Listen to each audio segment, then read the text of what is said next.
समाजातील प्रत्येक घटना थेट आपल्यापर्यंत पोहोचवणारे आपलं हक्काचं न्यूज चॅनल क्रांती सूर्य न्यूज। संपादक शशिकांत राजवंत। 2003 साली बॉलिवूडमध्ये 2 नवीन चेहऱ्यांनी पदार्पण केलं आणि पदार्पण करताच त्यांचा पहिला सिनेमा सुपर डुपर हिट झाला। तो म्हणजे तुझे मेरी कसम। हा सिनेमा तब्बल 21 वर्षांनंतर पुन्हा एकदा पलूसेतील मीनाक्षी थिएटरमध्ये लागला असून तब्बल 21 वर्षांनंतरही या सिनेमास प्रेक्षकांचा उत्स्फूर्त प्रतिसाद मिळाला आहे।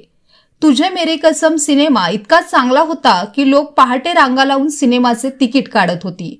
सिनेमात दिसणारी ऋषी आणि अंजूची जोडी म्हणजेच रितेश आणि जेनेलिया यांनी खऱ्या आयुष्यात सुद्धा लग्न केलं। हा सिनेमा थिएटरमध्ये लागतो आणि आजही प्रेक्षक हा सिनेमा बघण्यासाठी थिएटरमध्ये जातात। पण हा सिनेमा कधीच टीव्हीवर किंवा OTT चॅनलवर आला नाही। त्याचे कारण म्हणजे रामोजी रावांनी जेव्हा सिनेमा बनवला तेव्हा त्यांनी ठरवलं होतं की आपल्याला या सिनेमाच्या राईट्स डिजिटल प्लॅटफॉर्मला विकायच्या नाहीत। या सिनेमाचे राईट्स राखून ठेवल्यामुळे हा सिनेमा कोणत्याही चॅनलवर दाखवता येत नाही, पण आधीमध्ये सिनेमागृहांमध्ये जाऊन पाहता येतो। रितेश आणि जेनेलिया देशमुख यांचा पहिला चित्रपट तुझे मेरी कसम हा तब्बल 21 वर्षांनी पुन्हा प्रकाशन झाला असून मीनाक्षी थिएटरमध्ये या चित्रपटाला महिला वर्ग व तरुण वर्ग प्रेक्षकांचा उत्स्फूर्त व चांगला प्रतिसाद मिळत आहे। हा चित्रपट पहिल्यांदा प्रकाशित झाला होता तो 2003 मध्ये। या चित्रपटामध्ये मुख्य भूमिकेमध्ये रितेश आणि जेनेलिया देशमुख दिसत होते। या चित्रपटाचे दिग्दर्शन के विजया भास्कर आणि निर्माते रामोजी राव हे होते।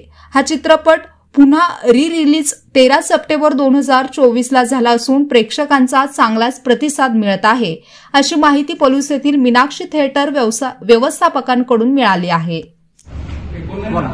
बोला। मूवी खूप छान होता, मस्त होता, कॉमेडी वगैरे होता आणि थिएटर कसं वाटलं? मस्त छान।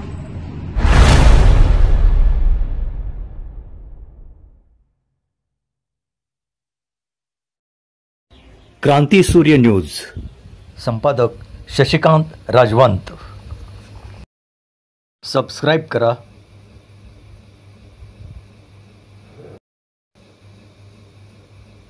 बेल आयकॉनला क्लिक करा आणि लाईक करायला विसरू नका।